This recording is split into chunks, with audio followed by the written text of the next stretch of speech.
زندہ باد زندہ باد مردہ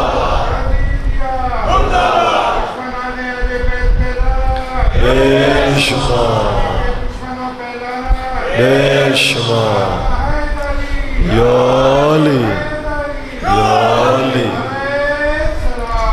اللہم صلی علی محمد وآل محمد وعجل فرجهم اعوذ باللہ من الشیطان الرجیم بسم اللہ الرحمن الرحیم الحمد للہ رب العالمین الحمد للہ الذی هو الاول والآخر والظاہر والباطن وله الملك وله الحمد يحيي ويميت ويميت ويحيي وهو حي لا يموت بيده الخير وهو على كل شيء قدير والصلاة والسلام على النبي الأمي القرشي الهاشمي المكي المدني الأبتحي التهامي العبد المؤيد والرسول المسدد المصطفى الأمجد المحمود الأحمد حبيب إله العالمين سيدنا ومولانا أبي القاسم محمد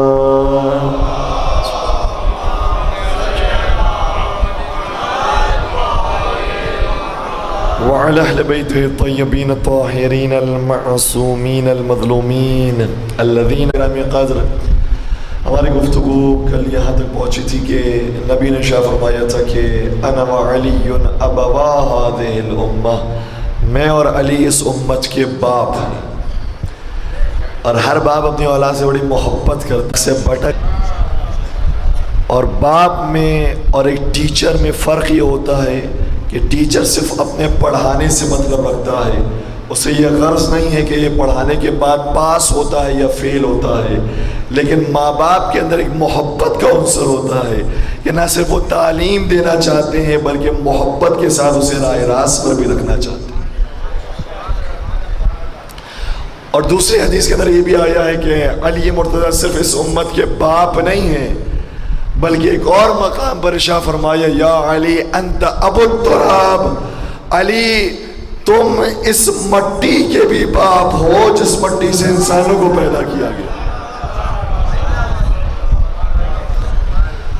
ہر انسان کو آدم سے خلق کیا گیا ہے، اور آدم کے بارے میں قرآن کریم یہ کہتا ہے کہ آدم کو مٹی سے پیدا کیا گیا، تو ہر انسان کا نقطہ آغاز آدم ہے، آدم کا نقطہ آغاز تراب ہے، اور علی بن ابی طالب وہ ہیں جو ابو تراب ہے،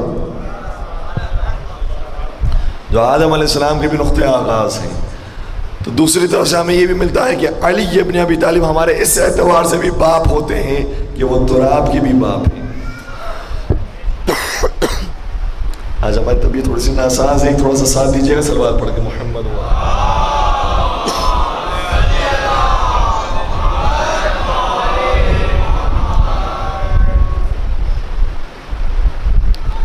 اور یاد رکھیے گا اگر اولاد نیک ہوتی ہے تو لوگ سوال کرتے ہیں اس کا باپ کون ہے، یہ کس خاندان سے ہے، اس کا قبیلہ کیا ہے، فوراً سوال کیا جاتا ہے۔ اگر یہاں پر بھی دنیا میں کوئی پہلا نمبر حاصل کرے تو فوراً سوال ہوتا ہے کہ تمہارے ماں باپ کا نام کیا ہے۔ تو اولاد کے ذریعے بھی کبھی ماں باپ کی زینت میں اضافہ ہوتا ہے، اسی لیے مولا نے شاہ فرمایا تھا کون لنا زینا ولا تکون علینا شینا، ہمارے لیے تم باعث زینت بننا، باعث ننگوار نہ بننا، ہماری زینت میں اضافہ کرنا۔ تو کچھ ایسے گزرے ہیں کہ جنہوں نے زینت میں اضافہ کیا، وہ کون ہیں کہ جنہوں نے علی مرتضیٰ کی زینت میں اضافہ کیا؟ سنیں گے کون ہے؟ روایت کا جملہ یہ ہے کہ وہ میثم تمار ہیں۔ کسی نے کیا خوب کہا تھا، فراز دار سے میثم یہ بیان دیتے ہیں، رہے گا ذکر علی ہم زبا دیتے۔ میں کہوں گا اے میثم تمار جب تک ذکر علی رہے گا اس وقت تک ذکر میثم تمار بھی باقی رہے گا۔ کسی نے کیا خوب کہا تھا، بغیر حب علی تو نے زمانے میں طویل عمر گزاری ہے اور جیا بھی نہیں. ساتھ ہیں، بغیر حب علی تو نے زمانے میں طویل عمر گزاری ہے اور جیا بھی نہیں. جسے علی کی محبت میں موت آ جائے وہ شخص مر بھی گیا ہے مگر مرا بھی نہیں.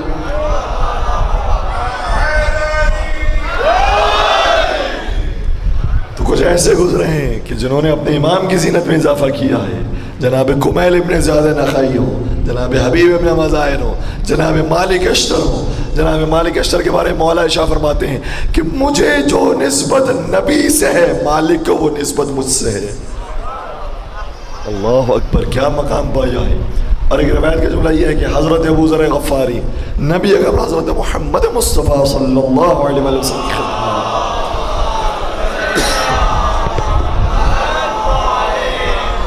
سوال کیا، یا رسول اللہ هل ينفعنی حب علی، کیا علی کی محبت مجھے فائدہ پہنچائے گی؟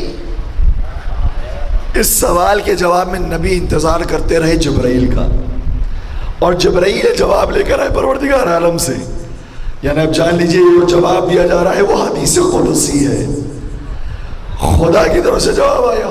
جو شخص علی سے محبت رکھتا ہے گویا ایسے ہی جیسے نبی سے محبت رکھتا ہے، اور جو نبی سے محبت رکھتا ہے گویا ایسے ہی جیسے خدا سے محبت رکھتا ہے. اور جو خدا سے محبت رکھتا ہے وہ جہنم میں نہیں جلایا جائے گا. اس کا مطلب یہ ہوا کہ جو علی کا محب ہے وہ جہنم میں نہیں جلایا جائے. اس لیے تو نبی نے شاہ فرمایا تھا، اے علی اگر دنیا کے سارے انسان تجھ سے محبت رکھتے تو پروردگار آتش جہنم کو پیدا ہی نہ کرتا.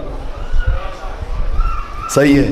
پھر اس کے بعد ایک اور مرحلے کو بیان کیا، نبی نے بیان کیا. ابو ذر غفاری سن رہے تھے کہ یاد رکھو پروردگار نے ابھی مجھے یہ پیغام دیا ہے کہ یا رسول اللہ، اے رسول تیری نسبت مجھ سے جیسی ہے ویسی ہی نسبت علی کی تجھ سے ہے.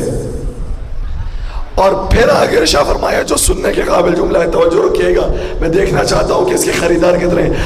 آگے ارشاد فرمایا اور علی کے محبوں کی نسبت علی سے ایسی ہے جیسے علی کی نسبت نبی سے ہے.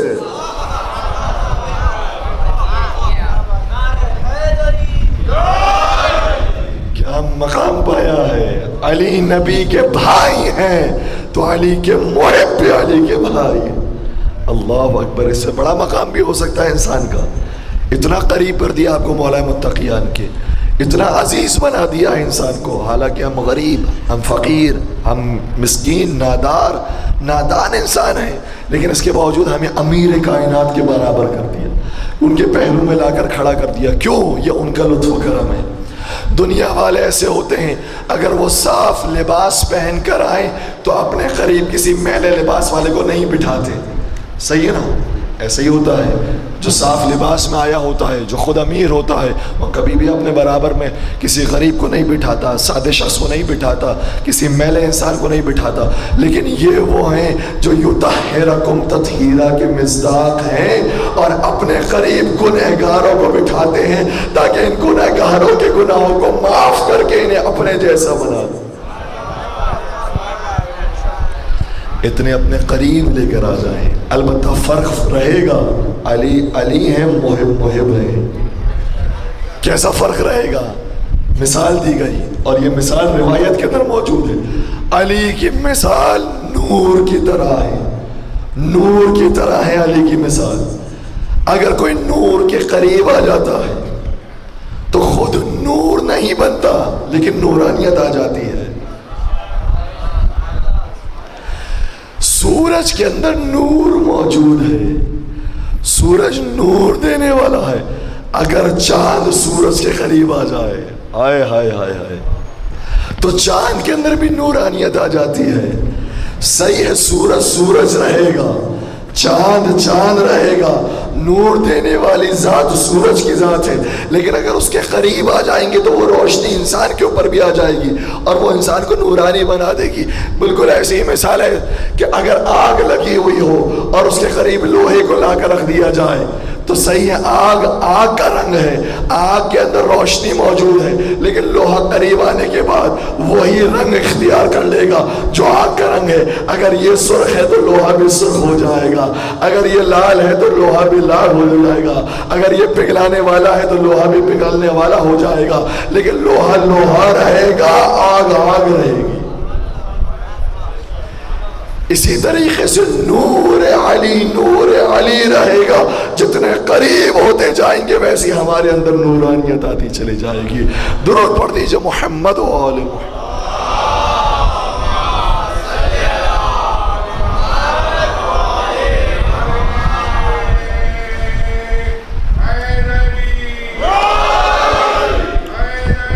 یا علی اللہ۔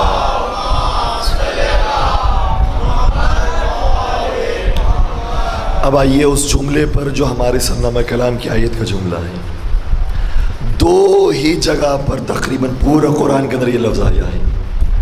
ایک مقام پر جو ہم نے سرنامہ کلام کی آیت میں پیش کیا، عالم الغیب فلا یظہر علی غیبہ احدا الا من ارتضی من رسول، صرف خدا ہے جو عالم غیب ہے، صرف وہی غیب کو جاننے والا ہے، اور اس کے غیب پر کسی کو اطلاع نہیں ہے مگر وہ کہ جو اللہ کے بھیجے ہو میں سے مرتضی ہو۔ آئے ہائے، اور یہی انداز ہمیں ایک اور آیت میں نظر آتا ہے۔ وہ کون سی آیت ہے؟ ارشاد ہوتا ہے لا یشفعون الا من ارتضی، قیامت کے میدان میں کوئی شفاعت نہیں کر سکے گا مگر وہ کہ جسے مرتضی بنایا ہو۔ کیا کہنے، شفاعت کے موضوع پر بہت ساری آیات موجود ہیں، تقریباً 30 کے قریب آیات شفاعت کے موضوع پر ہیں، لیکن جب شفاعت کے موضوع پر بات کرنے کی کوشش کریں تو ساری آیات کی طرف نظر ہونی چاہیے۔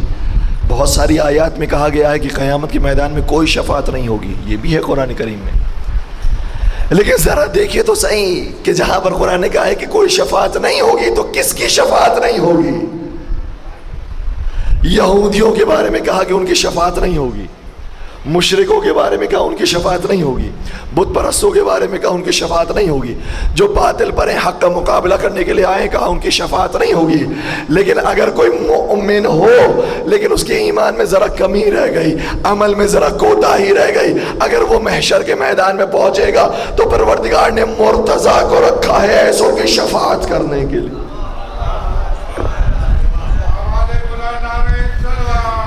اللہ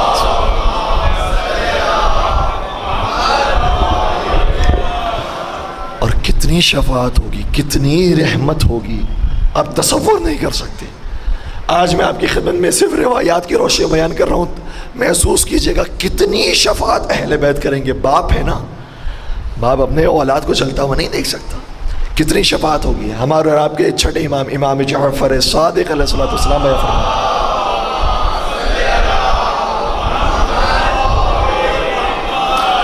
سماع امام کے شاگرد تھے، امام کے صحابی سماع ان کا نام تھا، امام کی خدمت میں آئے، امام نے فرمایا اے سماع، قیامت کے میدان میں ہم تمہاری اتنی شفاعت کریں گے، اتنی شفاعت کریں گے کہ تم سب کے سب جنت میں جاؤ گے سوائے 10 افراد کے۔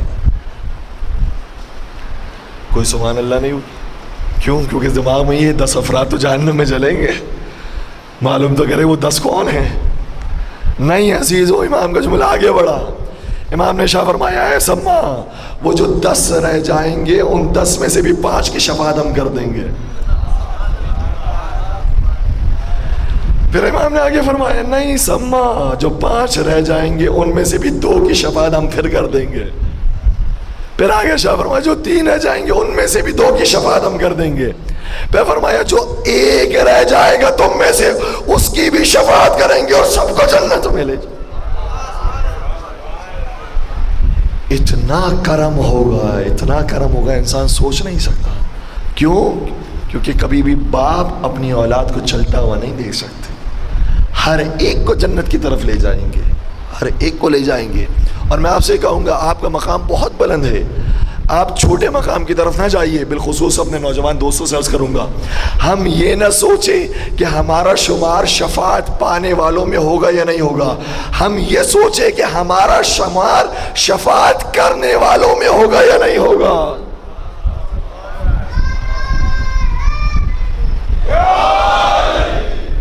آپ کا مقام بہت بلند ہے, شفاعت کرنے والوں میں پروردگار نے آپ کا نام رکھا ہے. کیوں انسان اپنے مقام کو گرائے؟ اگر کہا گیا ہے کہ 33 نمبر لینے والا پاس ہو جائے گا تو کیوں ہمیں 33 نمبر لینے ہیں؟ کیوں زیادہ نمبر لینے کی کوشش نہ کریں کہ شفاعت کرنے والے ہو جائیں. اور آئیے اب دیکھیے پھر چلے امام جعفر صادق علیہ السلام بیان فرماتے ہیں,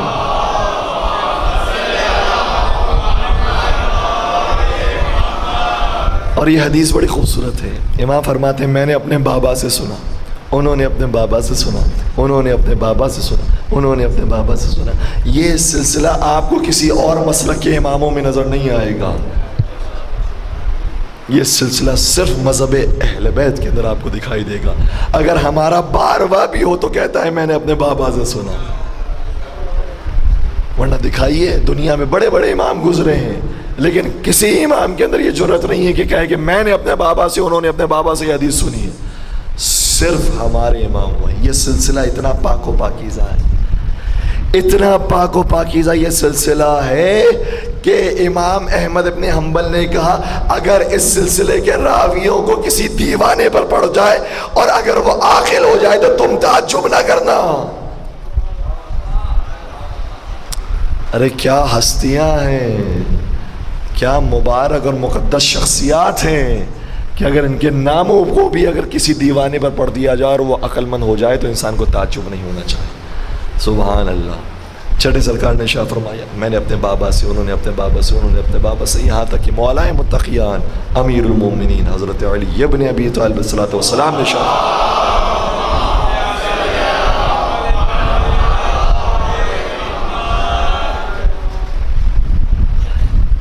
مولا شاہ فرماتے ہیں ان للجنت 8 ابواب, جنت کے پروردگار نے 8 دروازے رکھے ہیں. کتنے دروازے؟ 8 دروازے. فرمایا پہلا دروازہ وہ ہے کہ جس سے انبیاء اور صدیقین داخل ہوں گے. صحیح ہے, سبحان اللہ. لیکن ظاہر سی بات ہے کہ ہر نبی تو داخل نہیں ہوگا. وہ نبی جو خدا کی طرف سے بنایا ہوا ہو اور وہ صدیق جو خدا کی طرف سے بنایا ہوا ہو, وہی داخل ہو سکتا ہے جو نبی خدا کا بھیجا ہوا ہو, جو صدیق خدا کا بھیجا ہوا ہو. کہ ایک دروازے سے انبیاء اور صدیقین داخل ہوں گے, دوسرے دروازے سے کون داخل ہوگا؟ کہ دوسرے دروازے سے شہداء اور صالحین داخل ہوں گے جو شہید ہوئے ہیں. اور اگر شہداء داخل ہوں گے تو سید الشہداء کا کیا مقام ہوگا؟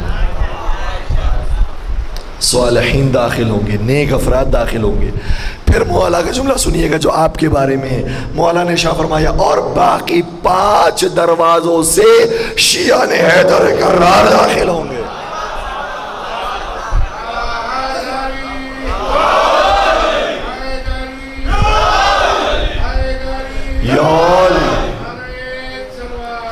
اللہ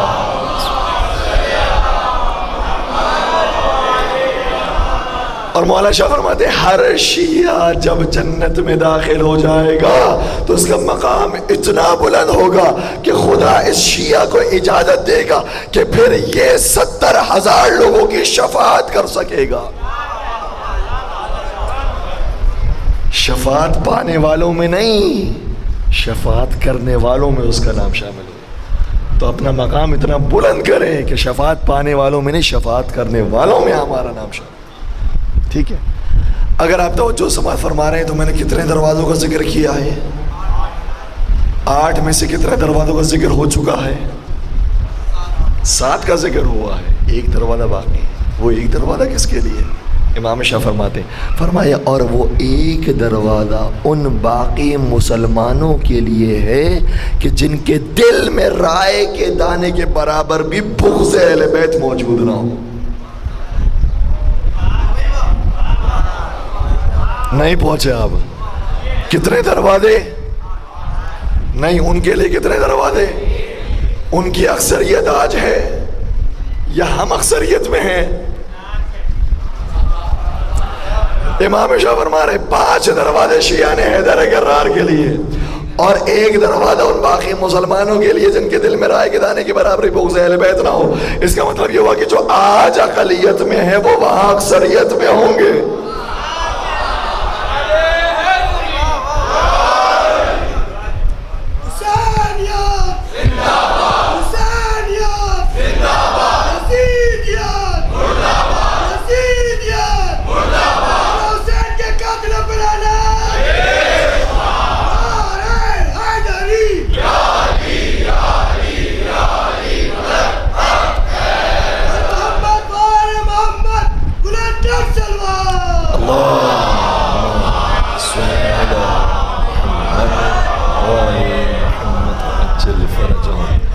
آپ کا مقام بہت بلند ہے، اپنے مقام کو پہچانیے. آپ کا مقام یہ ہے کہ آپ لوگوں کی شفاعت کریں گے اور لوگ آپ کی وجہ سے جنت میں جا رہے ہوں گے. سبحان اللہ، کیا کہنے ایسے لوگوں کے. اور باقاعدہ امام نے بعض ائمہ نے نام لے کر بتایا ہے کہ تو ایسا ہے کہ جس کی وجہ سے اللہ نے لوگوں پر عذاب اٹھا لیا. باقاعدہ نام لے کر بیان کیا ہے. سلمان فارسی ان میں موجود ہیں، ابو ذر غفاری موجود ہیں، مقداد موجود ہیں، جناب عمار موجود ہیں، جناب حذیفہ موجود ہیں، مالک اشتر موجود ہیں، میثمۃ عمار موجود ہیں، کمیل ابن زیاد نخعی موجود ہیں، محمد ابن ابی بکر موجود ہیں، علی ابن یقطین موجود ہیں. اور ایک وہ ہیں جو شہر قم کے اندر بھی ہیں. شہر قم کے اندر ایک صحابی ہیں جن کا ذکر عام طور پر کم کیا جاتا ہے. جب بی بی معصومہ قم سلام اللہ علیہ کی زیارت پر انسان جاتا ہے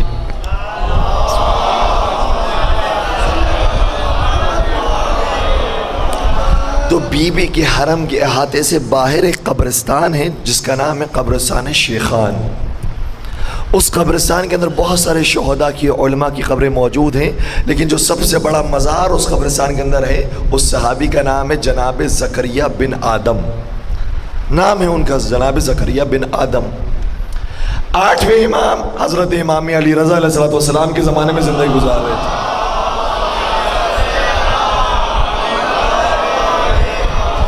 ایک مرتبہ خط لکھا مولا کو، کہا مولا میں قم کے اندر بہت عرصے سے رہ رہا ہوں، لیکن اب قم کے حالات تبدیل ہو گئے ہیں، فضا بگڑ گئی ہے.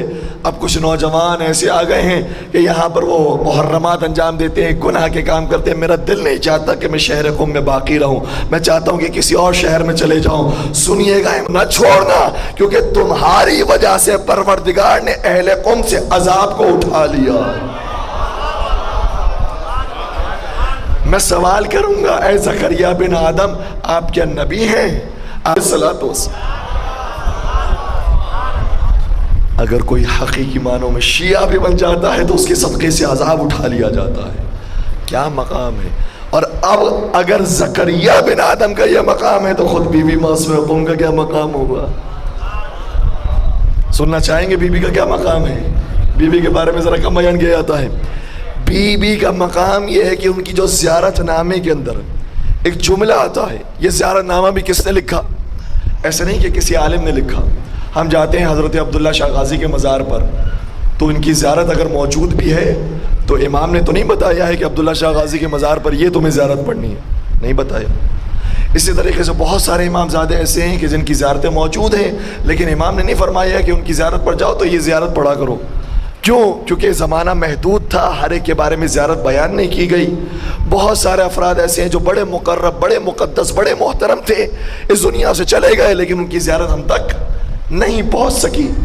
لیکن بی بی معصومہ قم وہ ہیں کہ جن کی زیارت امام علی رضا علیہ السلام نے تعلیم فرمائی ہے اور امام نے پورا طریقہ بتایا ہے کہ زیارت پڑھنے سے پہلے ایک تسبیح نکالو.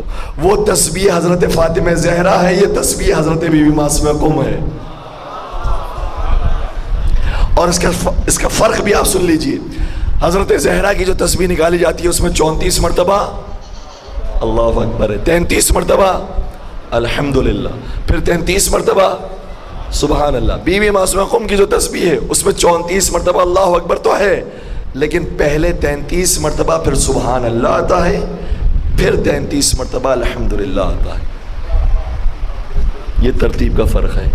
وہ بی بی کی ہے اور یہ شہزادی کی ہے. ٹھیک ہے، امام رضا نے تعلیم کیا. پھر جب تسبیح پڑھ لو تو ان کی زیارت پڑھو.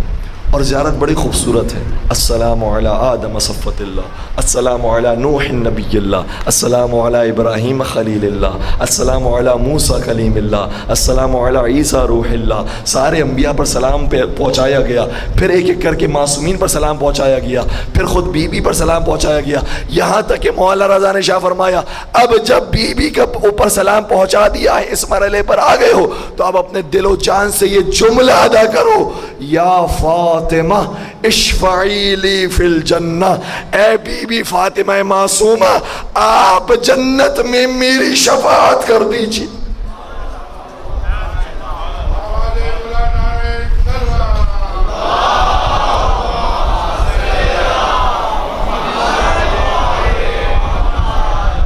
بی بی کی شفاعت اتنی اہم ہے. یہ تو بی بی کی شفاعت ہے. 14 معصومین کی فہرست میں بی بی موجود نہیں ہے. البتہ میں یہ نہیں کہتا کہ بی بی معصومہ نہیں ہے، معصومہ ہے بی بی، اسی لیے تو بی بی کا لقب ہے. بی بی معصومہ قم سلام اللہ علیہ.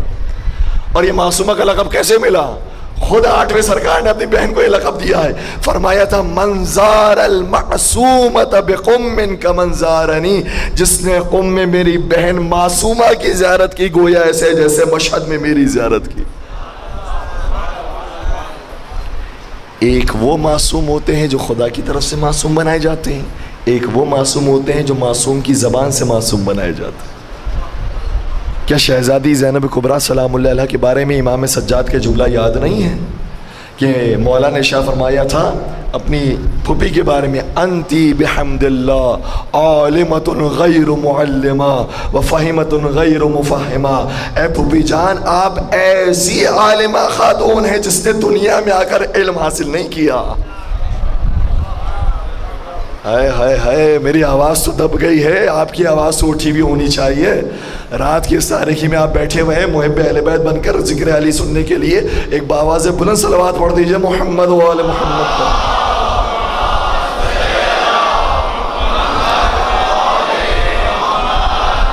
ورنہ میں کل اپنے ساتھ جو دوائیاں لاؤں گا آپ کو بھی دے کر جاؤں گا تاکہ آپ سب کی آواز بلند ہو جائے. تو بی بی معصومہ قم سلام اللہ معصومہ ہیں، لیکن 14 معصومین کی فہرست میں نہیں ہے. 14 معصومین کی فہرست میں نہ ہونے کے باوجود بھی مقام یہ ہے کہ امام صادق یہ ارشاد فرماتے ہیں تدخلوا بشفاعتها شیعہ اجمعون، کہ بی بی کی شفاعت کے صدقے میں ہمارے تمام شیعہ جنت میں چلے جائیں گے. کس کی شفاعت؟ بی بی معصومہ کی شفاعت. جب بی بی کی شفاعت کا یہ عالم ہے تو امام رضا کی شفاعت کا کیا عالم ہوگا؟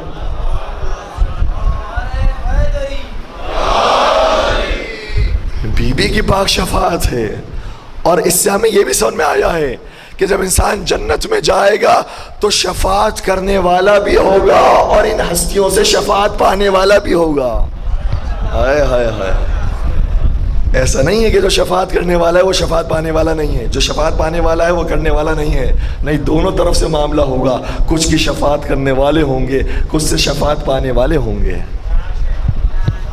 اور یہ بھی علماء نے بیان فرمایا کہ امام رضا نے جو جملہ ارشاد فرمایا یا فاطمہ اشفعی لی فی الجنہ، اس کے اندر ایک نزاکت موجود ہے.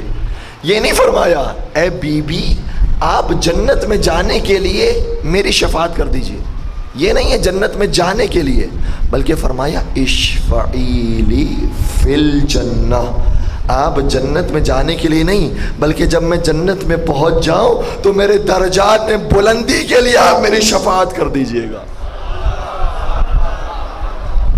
فی الجنہ، جنت کے اندر میری شفاعت کیجئے گا. اللہ اکبر. اب سمجھ میں آیا فرق کیا ہے. جناب زکریا بن آدم آپ کی وجہ سے بھی عذاب اٹھ گیا، لیکن آپ کی وجہ سے صرف قوم والوں پر سے عذاب اٹھا. ہائے ہائے ہائے، صرف قوم والوں پر سے عذاب اٹھا.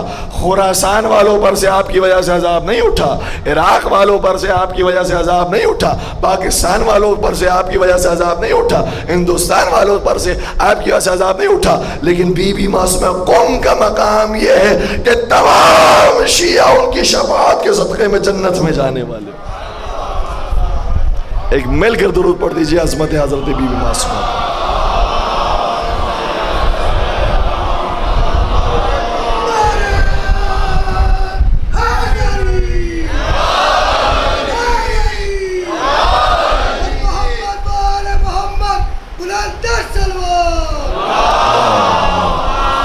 صلی علی محمد وآل محمد وعجل فرجہم. اب اپنی منزلت کو سمجھیے گا. آپ شفاعت کرنے والے بھی ہیں, شفاعت پانے والے بھی ہیں. ان ہستیوں سے شفاعت پائیں گے اور دوسروں کی شفاعت کریں گے. بس اوقات لوگ یہ سوال کرتے ہیں کہ مولانا اگر ہم جنت میں چلے گئے تو کیا وہاں جا کر فارغ بیٹھے ہوں گے, وہاں کچھ کرنے کو نہیں ہوگا؟ زندگی یہاں پر تو ہر تھوڑی دیر میں عبادت ہے, محرمات سے بچنا ہے, بڑی مصروفیات ہیں. جنت میں چلے جائیں گے تو وہاں تو لذات ہی لذات ہیں, نعمات ہی نعمات ہیں, تو وہاں تو ہم آرام ہی کرتے رہیں گے, فارغ ہی بیٹھیں گے. کیا ایسا ہوگا؟ نہیں عزیزو, جنت کا یہ مفہوم نہیں ہے. جنت کے بارے میں آیات میں بھی موجود ہے اور روایات میں بھی موجود ہے. جب جنتی جنت میں چلے جائے گا تو برائیوں سے فارغ ہو جائے گا, وہاں صرف اچھائیاں ہی انجام دے گا. وہ اچھائیاں کیا ہوں گی؟ جو سجدے کرنے میں اسے دنیا میں مزہ آتا تھا, جنت میں جانے کے بعد بھی سجدہ کرے گا.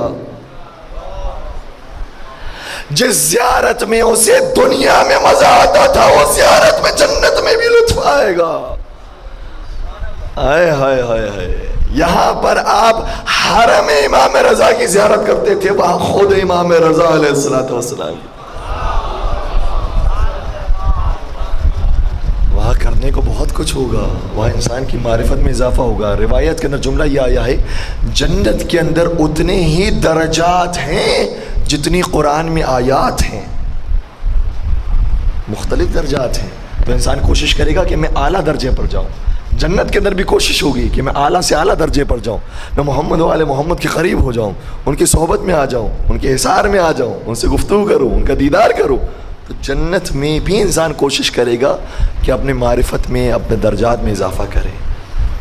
ٹھیک ہے, جنت میں بھی انسان آگے بڑھنے کی کوشش کرے گا. اور محسوس کیجئے گا اس بات کو, میں مثال کے ذریعے بیان کرنے کی کوشش کروں.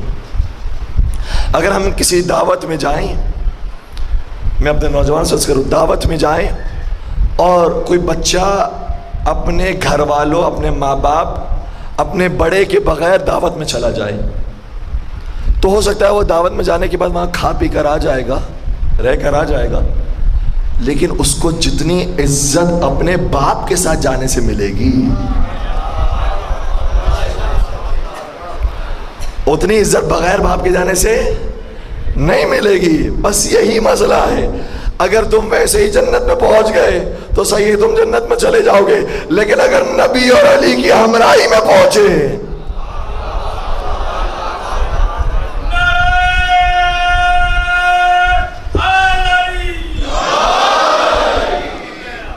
ان کی وجہ سے جو عزت,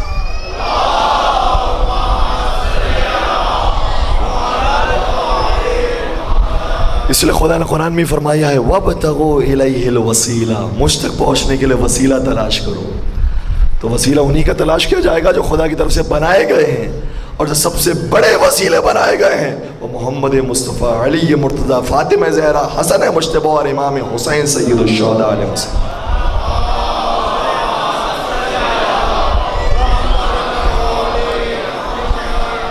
پھر کس پروٹوکول کے ساتھ انسان جائے گا؟ اپنے باپ کے ساتھ اگر کسی دعوت میں جاتا ہے تو اس کی شان میں اضافہ ہو جاتا ہے. خود اس کی وجہ سے نہیں, باپ چونکہ معروف آدمی ہے, باپ چونکہ بڑا نیک آدمی ہے, باپ کو لوگ جانتے ہیں, لہٰذا جب باپ سے مصافحہ کریں گے تو بیٹے سے خود بخود کر لیں گے. باپ کو اچھی جگہ دسترخوان پر بٹھائیں گے تو بیٹا خود بخود اپنے باپ کے ساتھ جا کر بیٹھ جائے گا. اگر باپ کو محفل میں, صدر محفل کے مقام پر بٹھائیں گے, خود بخود پہلو میں آ کے بیٹھ جائے گا. تو یہ عزت بیٹے کی وجہ سے نہیں مل رہی, باپ کی وجہ سے مل رہی ہے. اب اگر کسی نے اپنا باپ علی اور نبی کو مانا ہو, تم جب جنت میں جا رہا ہوگا تو کیسا پروٹوکول ملے گا؟ جہاں علی کے بیٹے جنت میں سرداری کر رہے ہوں گے اور علی کا باپ اپنے امتیوں کے ساتھ داخل ہوگا, تو پھر کیا مزہ آئے گا کہ علی کی اولاد علی کے حسن اور حسین بیٹوں کے ساتھ جنت میں جائیں گے.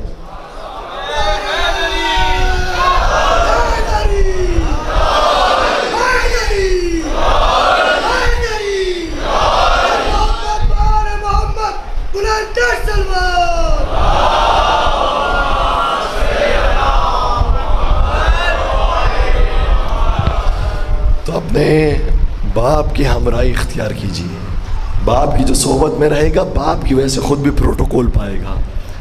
لیکن کبھی کبھار ایسا ہوتا ہے کہ اولاد نافرمانی کر جاتی ہے, غلط راستے پہ چلے آتی ہے, کوئی بات نہیں. اگر ایک مرتبہ غلطی ہوئی ہے, 2 مرتبہ غلطی ہوئی ہے, صحیح راستے پر آ گئے, باپ قبول کر لیتا ہے, اپنے پاس بلا لیتا ہے. باپ کبھی بھی رد نہیں کرتا, دروازے بند نہیں کرتا, باپ کا دروازہ ہمیشہ کھلا ہوتا ہے. اس لیے مولا متقیان امیر المومنین حضرت علی بن ابی طالب صلی اللہ علیہ وسلم سے مرتبہ نبی نے سوال کیا,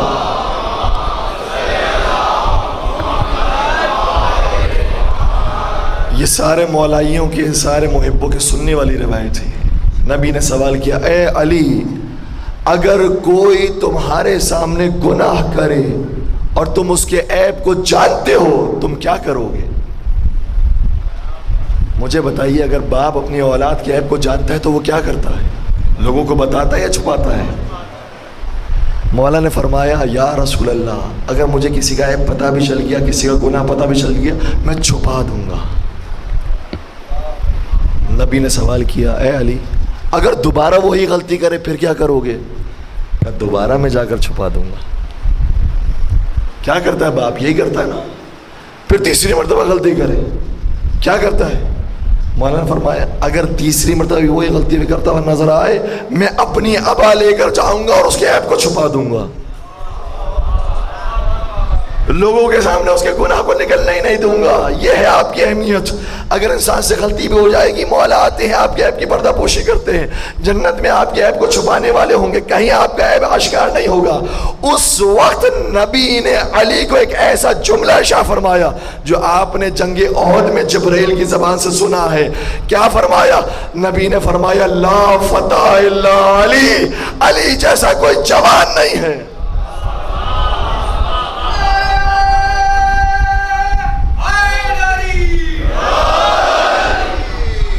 قربان ہو جائیں ایسے ماں باپ پر, ہائے ہائے ہائے, جو ہماری غلطیوں کو ایسے چھپانے والے ہیں.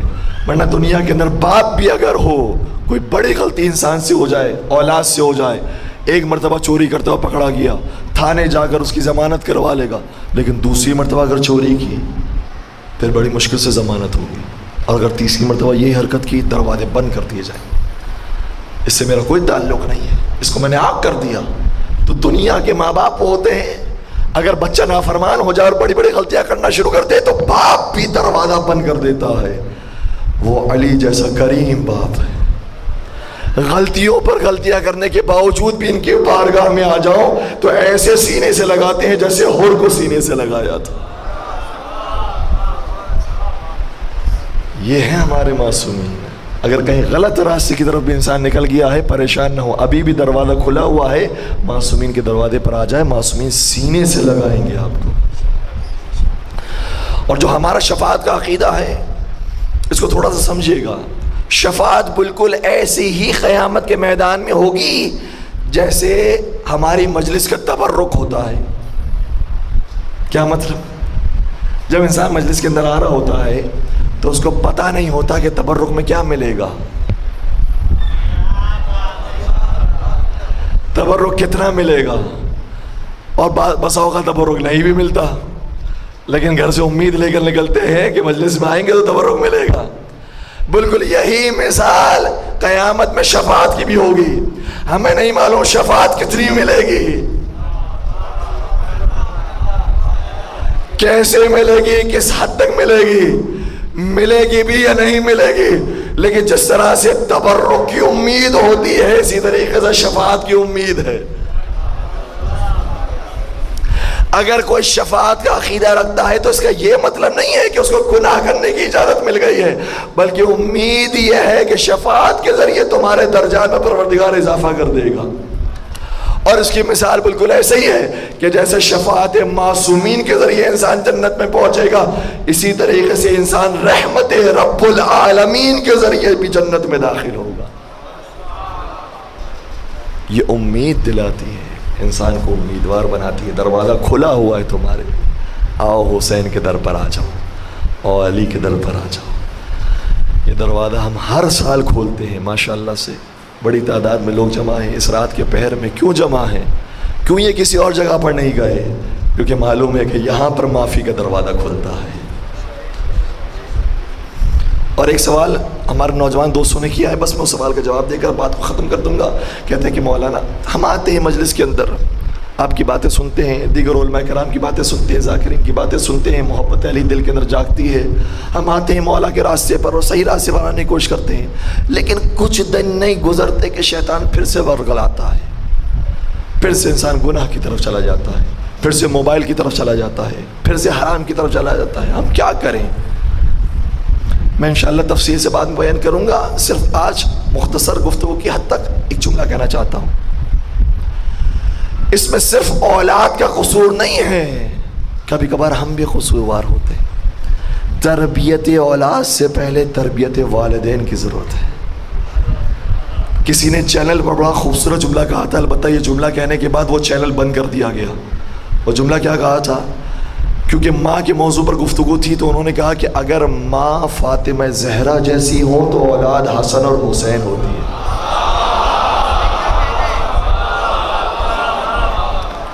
اور ماں اگر ہندہ جیسی ہو تو اولاد معاویہ اور یزید ہوتے ہیں. انہوں نے کھل کر یہ بات کہہ دی اور حقیقت بھی ہے. تو اگر ماں باپ پاک ہوں گے، انہوں نے بچوں کی عادت ہی ایسی ڈالی ہوگی کہ وہ صرف پاک چیزوں کو دیکھیں، وہ پاک چیزوں کو سنیں، وہ ہمیشہ ذکر علی سنیں، ہمیشہ ذکر حسین سنیں، ہمیشہ ان محفلوں میں آ جا محمد و آل محمد کا ذکر کیا جاتا ہے تو پھر نفرت ہو جائے گی دشمنان خدا کے نام سے،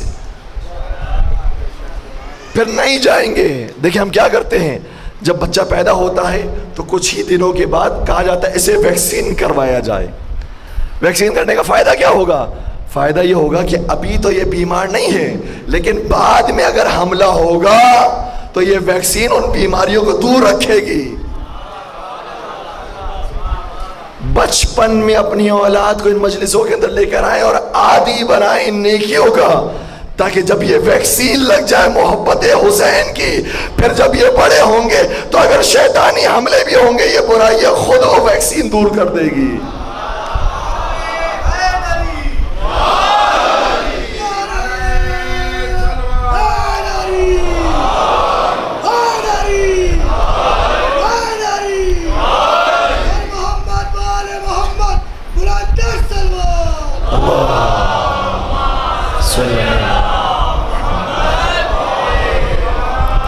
ایک عرصے تک ہمیں یہ کام کرنا پڑے گا، اور یہ میں نے خود اپنی اولاد کے لیے کیا ہے، آپ بھی اپنی اولاد کے لیے کر سکتے ہیں، اور یہ بڑے بڑے لوگوں نے کیا ہے. مائکروسافٹ بنانے والا وہ خود اپنی اولاد کو ان ساری بلاؤں سے بچا کر رکھتا ہے. خود انہوں نے تربیت کی ہے، خود انہوں نے اپنے حساب سے پلاننگ کی ہے. وہ کیا پلاننگ کی ہے میں آپ کو اپنے اعتبار سے اور جو اسلامی روایات کے اندر نظر آتا ہے وہ آپ کی خدمت کرتا ہوں کہ آج کے دور میں اپنی اولاد کو آپ 7 سال تک موبائل نہ دیں، 7 سال تک موبائل نہ دیں. اب سوال یہ ہوگا کہ وہ کیا کھیلے؟ ہاں یہ ہماری طرف سے کوتاہی ہوتی ہے. ہم اپنے کاموں میں مصروف ہوتے ہیں، فوراً سے بچے سے کہتے ہیں موبائل لے کر کھیلنا شروع ہو جاؤ. یہ ہماری طرف سے کوتاہی ہے. ہمیں وقت دینا ہے، ہمیں بچوں کو فراہم کرنا ہے، وہ ماحول دینا ہے کہ بچہ اس عمر کے اندر اگر کھیلنا چاہتا ہے تو وہ کھیلے، جائے کھیلنے کے لیے. اور یہ اگر کھیلے گا اس عمر میں جا کر، چاہے وہ پلاسٹک کے بیٹ بال سے کھیلنا ہوگا، چاہے فٹ بال سے کھیلنا ہوگا، یا کوئی بھی گیم کھیلنا ہوگا، اس سے اس کا جسم بھی مضبوط ہوگا، اس کا ذہن بھی مضبوط ہوگا. جب 7 سال تک آپ نے یہ ٹریننگ کر لی، پھر 7 سے 14 سال تک اسے موبائل تو دے دیں لیکن انٹرنیٹ نہ دیں. ابھی اس کی ویکسین مکمل نہیں ہوئی ہے، ویکسین کے 2 ڈوز ہوتے ہیں نا، ابھی پہلا ڈوز لگا ہے، دوسرا ڈوز باقی ہے. اس لیے آپ نے پہلے 7 سال تک تو موبائل نہیں دیا، اب اس کو موبائل مل گیا ہے، لیکن اس کے لیے انٹرنیٹ کی فضا کھول نہ دے رہے، کیونکہ اس کے اندر اتنی گندگیاں بھی ہیں اور اس کے اندر انفارمیشن بھی ہے کہ وہ ہو سکتا ہے کہ غلط راستے کی طرف چلا جائے. جو چیزیں آپ نے اپنے لیے محفوظ رکھی ہیں، جو نوحے محفوظ رکھے ہیں، جو مجلسیں محفوظ رکھی ہیں، جو آپ نے اپنے لیے پروگرامس محفوظ رکھے ہیں، جو آپ نے گیمز محفوظ رکھی ہیں، وہ کھیلیں، کوئی مسئلہ نہیں. لیکن 14 سال تک یہ ویکسین مکمل ہونے دیں. اگر یہ 14 سال تک اس نے ویکسین لگا لی، اس کے بعد آپ اس کو انٹرنیٹ کے ساتھ بھی موبائل دیکھ دیں، اس کے ہاتھ میں انٹرنیٹ کا آپشن ہوگا، تب بھی وہ گندگی کی طرف نہیں جائے گا.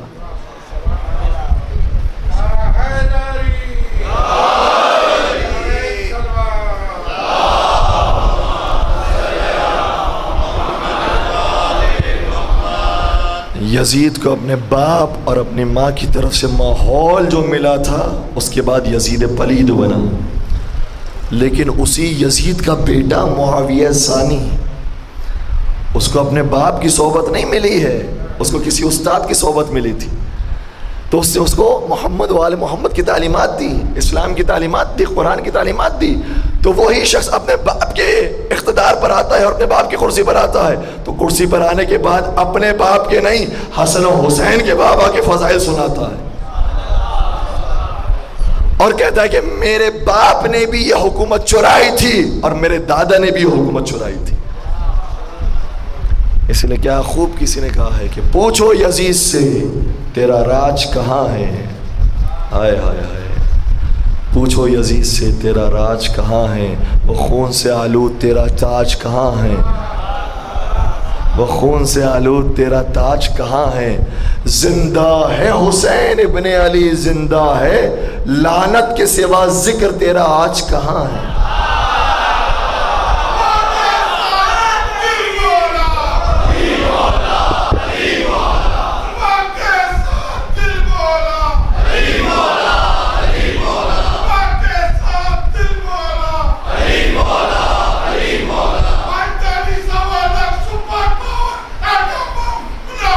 ماشاءاللہ، مل کے یا علی.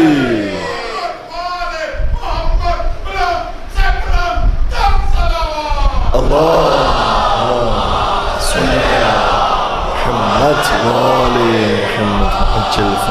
یہی آوازیں اگر سننے کو ملیں گی تو پھر اولاد کتنی پاکیزہ بنیں گی. یہ بس کچھ عرصے کی زحمت کرنی ہے انسان کو اپنی اولاد کے اوپر، اس کے بعد آپ نے ویکسین لگا دیا، آپ کا کام ختم ہو گیا. اب یہ خود حسینی بنیں گے، یہ خود علم اٹھانے والے بنیں گے، خود ذاکر حسین بنیں گے، خود محب حسین بنیں گے.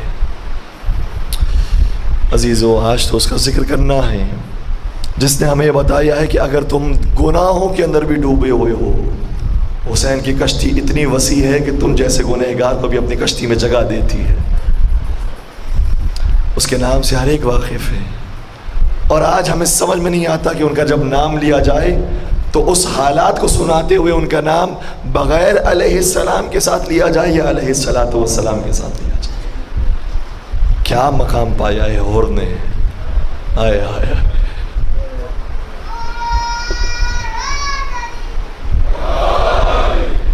جناب ہور کے روضے پر کون نہیں جاتا. ہم جاتے ہیں مولا حسین کی زیارت کرنے کے لیے، تو مولا حسین کی زیارت کے ساتھ ہی حضرت علی اکبر کی زیارت ہے، ان کی زیارت کے ساتھ ہی شہدائے کربلا کی زیارت ہے، ان کی زیارت کے ساتھ ہی حضرت حبیب ابن مظاہر کی زیارت ہے. لیکن کون ایسا ہے جو صرف ان کی زیارت کر کے واپس آ جاتا ہے اور ہور کی زیارت نہیں کرتا. ہر ایک جناب ہور کی زیارت پر جاتا ہے اور ہر ایک ہور کا واسطہ دیتا ہے. اے ہور، جیسے تجھے توبہ کی توفیق ملی، پروردگار ہمیں بھی وہ توفیق دے. جیسے تو نے اپنی جان قربان کی ویسے ہمیں بھی خدا توفیق دے. اے جناب ہور، آپ نے راستہ کھول دیا ہمارے لیے. لیکن سنیے تو صحیح کہ ہور کتنے بڑے گنہگار پہلے بنے تھے.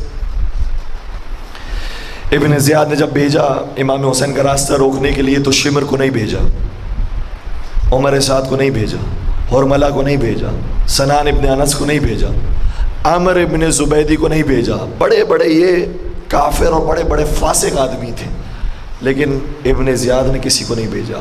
جو اس زمانے میں امام حسین کا راستہ روکنے والا تھا اور اس کی نگاہ میں سب سے بڑا ظالم تھا، اس کا نام ہے حر. اور حر پہنچا ہے امام حسین کے سامنے. جب آ رہا تھا حر کا لشکر، امام نے آواز دی، اے عباس، دیکھ رہے ہو دشمن کا لشکر آ رہا ہے، لیکن لگتا ہے بہت دور سے آیا ہے، یہ مسافروں کا لشکر ہے، یہ پردیسیوں کا لشکر ہے، یہ بڑا سفر کر کے آیا ہے. جب یہ ہمارے قریب آئے نا تو ان کی پانی کا انتظام کرنا. جناب حر کا لشکر قریب آیا، پیاس کی شدت سے نڈال ہو رہے تھے. امام نے مشکیزیں کھول دیے.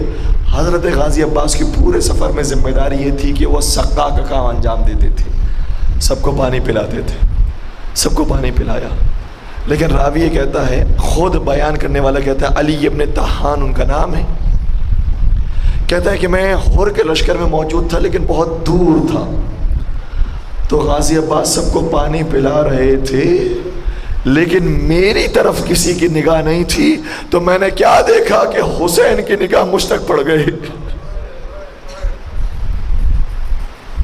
فرزند زہرا میرے قریب آئے، اور جب قریب آئے تو مشکیزہ لے کر آئے، اور مشکیزہ میرے قریب لے کر آئے. میں تو زمین پر گر چکا تھا، میں نڈھال ہو چکا تھا، لیکن جب وہ مشکیزہ لے کر آئے تو انہوں نے مشکیزے کا دہانہ کھولا اور میرے منہ میں ڈالنا شروع کیا. میں نے دیکھا کہ منہ میں پانی تو آ رہا ہے لیکن اندر تک نہیں جا رہا، زمین پر گرتا جا رہا ہے. مولا نے ارشاد فرمایا اے شخص تو اپنے ہاتھ کو آگے بڑھا تاکہ تو چلو بنا کر پانی پی سک. میں نے آنکھوں کے اشارے سے بتایا میں اتنا کمزور ہو گیا ہوں اور مرنے کے قریب ہو گیا ہوں کہ میں ہاتھ کو چلو کے طور پر بنا نہیں سکتا. سنیں گے پھر مولا نے کیا کیا. مولا نے خود اپنا چلو بنایا، ایک ہاتھ سے پانی ڈالتے جا رہے تھے، ایک ہاتھ سے چلو بنایا ہوا تھا، اور پانی کو اس دشمن کے قریب کیا. اس طرح سے اپنے دشمن کو سیراب کیا، اور زیب دیتا ہے کہ حسین دشمن کو اسی طرح سے سیراب کرے، کیونکہ یہ ان کے بابا ہیں کہ جنہوں نے قاتل کو بھی شربت پیش کیا تھا. ان کے بابا نے قاتل کو بھی شربت پیش کیا تھا. اللہ اکبر. مولا حسین اس طرح سے پانی پلاتے رہے. کہتے میرے ذہن میں یہ منظر موجود تھا.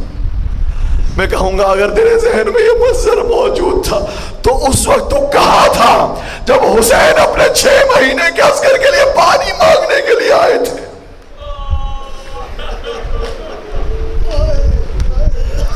اور کوئی آگے نہیں بڑھا تھا کہ عسکر کو پانی دے.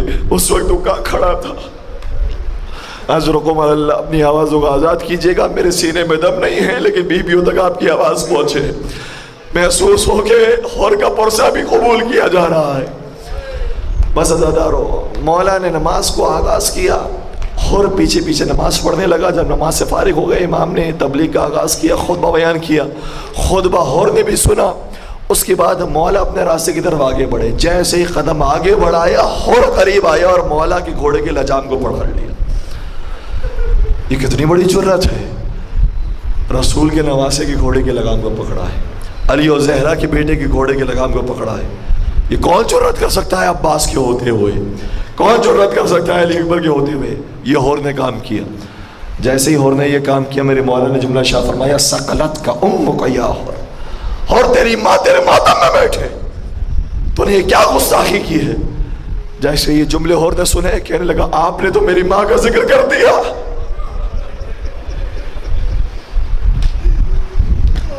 مگر میں آپ کی ماں کے بارے میں یہ نہیں کہہ سکتا کہ آپ کی ماں آپ کے ماتم میں بیٹھے. علماء کہتے ہیں کہ جو جناب زہرا کے اس نے یہ ادب کیا تھا اس کی وجہ سے اس کی توبہ قبول ہوئی ہے. بی بی کا ادب کرنا انسان سیکھے. اس مجلس میں آئے سیدہ کا ادب کرنا انسان سیکھ لے، اس کی عاقبت بخیر ہے. ایک مرتبہ مولا نے اپنے سواری کو آگے بڑھایا، رخ کیا کربلا کا. کربلا تک یہ سواری پہنچی، حور موجود تھا.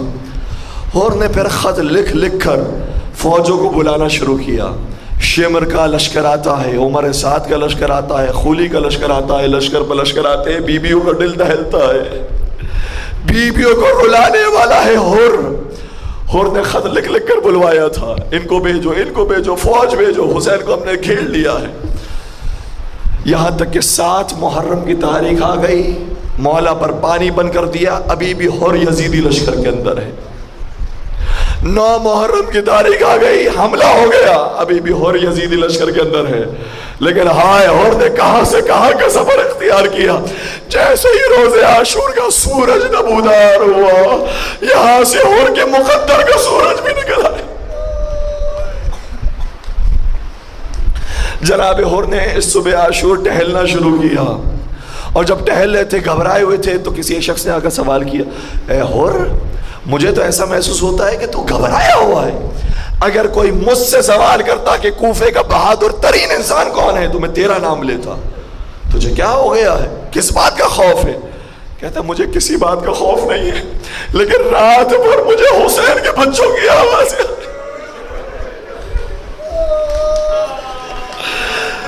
اگر ہو سکے تو ان چراغوں کو بھی خاموش کر دیجئے گا تاکہ کھل کر انسان ماتم کر سکے اور رو سکے. انتظامیہ سے درخواست کروں گا تھوڑی سی چراغوں کو بجھا دیجئے گا، کیونکہ شب عاشور بھی بڑا اندھیرا تھا۔ اجرکم علی اللہ کہ میں ساری رات بچوں کی آوازیں سنتا رہا ہوں، میں پریشان ہو گیا ہوں۔ کہا اے ہور پھر بتا تیرا ارادہ کیا ہے؟ جناب ہور کا جملہ سنیے گا اور اپنے آپ کو محسوس کیجئے گا۔ فرمانے لگے کہ مجھے ایسا محسوس ہو رہا ہے کہ جیسے میں جہنم اور جنت کے درمیان کھڑا ہوں، مجھے فیصلہ کرنا ہے اب مجھے کس طرف جانا ہے۔ بالآخر جناب ہور نے فیصلہ کیا، اپنے بیٹے کو اپنے ساتھ لیا، اپنے بھائی کو اپنے ساتھ لیا، اپنے غلام کو اپنے ساتھ لیا اور ایک مرتبہ مولا حسین کا رخ کیا۔ جیسے مولا حسین کا رخ کرنا تھا حبیب نے آواز دی، لگتا ہے دشمن نے حملہ کر دیا۔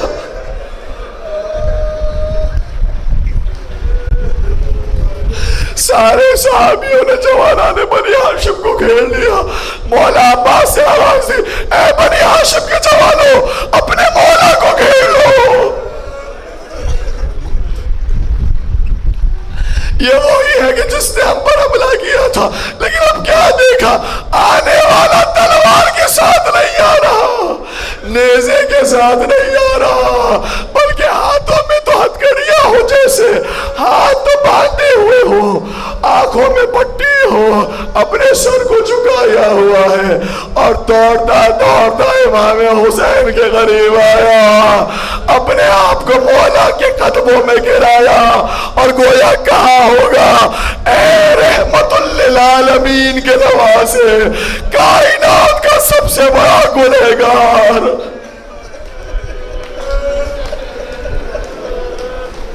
آپ کی بارگاہ میں آ گیا ہے، کیا آپ اس کی توبہ قبول کر سکتے ہیں؟ سنیں گے مولا کا جواب کیا تھا۔ مولا نے فرمایا اے ہور میں نے بھی تجھے معاف کیا، میرے بابا نے بھی معاف کیا، میری اماں نے بھی معاف کیا، میرے نانا نے بھی۔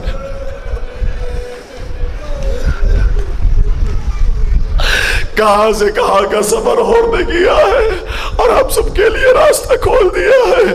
پھر ایک مرتبہ جناب ہور کہنے لگے آقا میں سب سے پہلے جب آپ کے پاس آیا تھا تو آپ کا راستہ روکا تھا، آپ کو پریشان کیا تھا، اب چاہتا ہوں کہ سب سے پہلے اپنی جان آپ پر قربان کروں، مجھے جانے کی اجازت دیجیے۔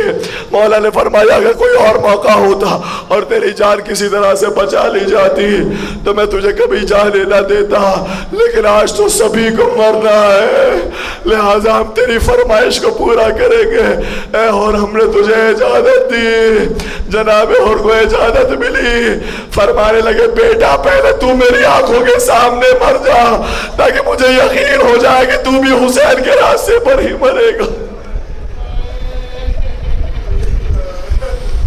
جناب ہور کے بیٹے چلے، بہترین جہاد کیا، پہلوان کے پہلوان بیٹے تھے، لیکن ایک وقت آیا زمین کربلا پر گرے، آواز دی بابا میری مدد کو۔ اپنی آوازوں کو آزاد کر دیجئے گا، جناب ہور کے روزے کی انشاءاللہ زیارت ملے گی۔ جناب ہور کو آواز دی، ہور پہنچے اپنے بیٹے کے لاشے پر، لیکن جیسے لاشے پر پہنچے تو کیا دیکھا؟ آقا پہلے بیٹے کے لاشے پر آج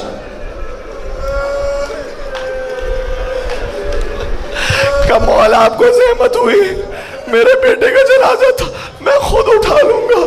سنیں گے مولا نے کیا جملہ شاہ فرمایا، فرمایا اے ہور تو بوڑھا باپ ہے، یہ جوان کی میت۔ کبھی جوان بیٹے کا لاشا بوڑھا باپ نہیں اٹھایا کرتا۔ میں کہوں گا اور آپ نے جملے سن لیے، لیکن کچھ ہی دیر کے بعد آپ بھی شہید ہو گئے۔ آپ کو معلوم نہیں تھا کہ ایک وقت وہ بھی آیا جب حسین کا جوال علی اکبر سے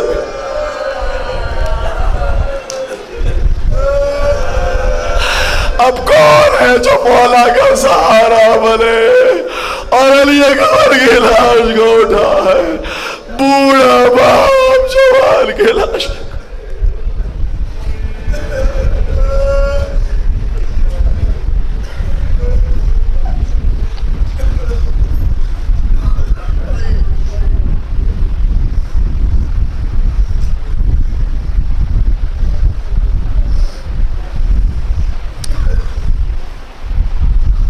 ألا ولعنة الله على القوم الظالمين وسيعلم الذين ظلموا أي منقلب ينقلبون.